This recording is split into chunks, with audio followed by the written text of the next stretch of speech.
चौरचन होइ छै ना। आई मिथिला में घरे घरे चौरचन होइ छै ना। चौरचन होइ छै ना यो अंगना गम गम गम कैना।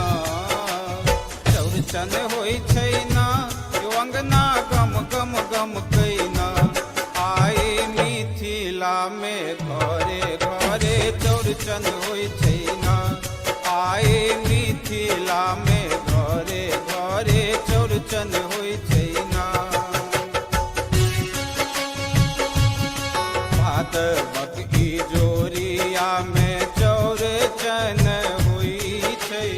मिथिला में चौठक चान आई पूजाय छै।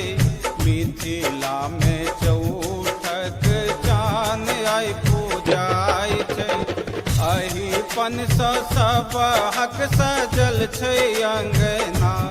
आई अहिपन सँ सब हक सजल छै अंगना। आई मिथिला में घरे घरे चौरचन